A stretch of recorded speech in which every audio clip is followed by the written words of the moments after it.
अस्सलाम वालेकुम। आज शाम से एक न्यूज़ बड़ी गर्दिश में है डिफरेंट सोशल मीडिया प्लेटफॉर्म में।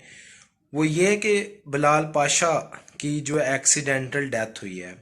अब ये बिलाल पाशा कौन था, इसका थोड़ा सा मैं आपसे जो है वो इंट्रोड्यूस करवाना चाहूँगा कि बिलाल पाशे का ताल्लुक जनूबी पंजाब के एक छोटे से इलाके से था और जिसने अपनी इब्तदाई तालीम अपने मदरसा में जो गांव में था उसी से हासिल की और 6 क्लास में जाके जो है वो उसने स्कूल का रुख किया था।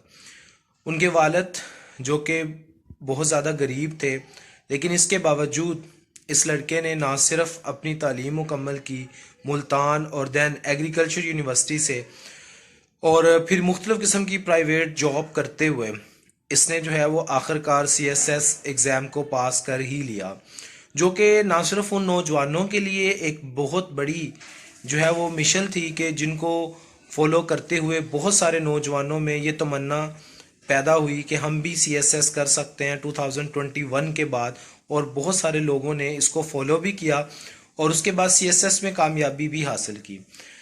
लेकिन आज अचानक एक अफसोसनाक खबर आई कि उनका कार्डियक अरेस्ट हुआ, यानी कि हार्ट अटैक समझ लें, और उनकी डेथ होगी।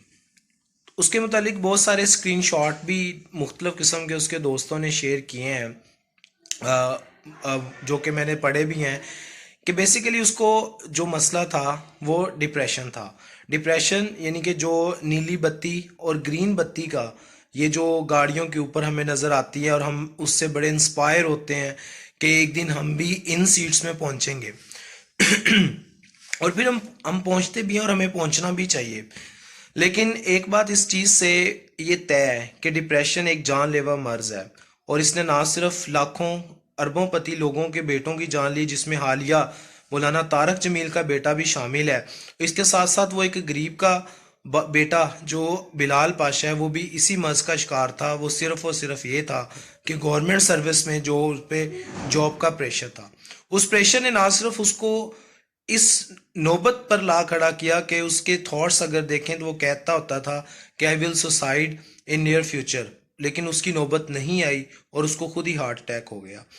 तो किसी ने वो क्या खूबसूरत बात कही थी कि जब हम अपने रूज को होते हैं, जब हम अपने मुकद्दर के सितारे को हासिल करने के करीब होते हैं तो अंदर मौत आन टपकती है। तो इसलिए ये हमारे सबसे पहला जो इससे हमें क्लियर हो जाना चाहिए कि जब भी आप किसी ऐसे मर्ज का शिकार हैं तो अपने दोस्तों से ना सिर्फ शेयर करें बल्कि प्रॉब्लम्स को हल करने की कोशिश करें। ना सिर्फ उसमें आपके मसाइल कम होंगे बल्कि आपसे रिलेटेड जो लोग हैं उनके भी बहुत सारे मसले आपसे मुंसलिक होते हैं और आप उनको भी बचा सकते हैं। इसलिए कोशिश करें कि आप ज़्यादा से ज़्यादा जो है वो खुश रहें और इस भाई के लिए भी अपनी दुआओं में उनको ज़रूर शामिल करें, उनके लिए ज़्यादा से ज़्यादा दुआ करें। अपनी दुआ में याद रखें। अल्लाह हाफिज़।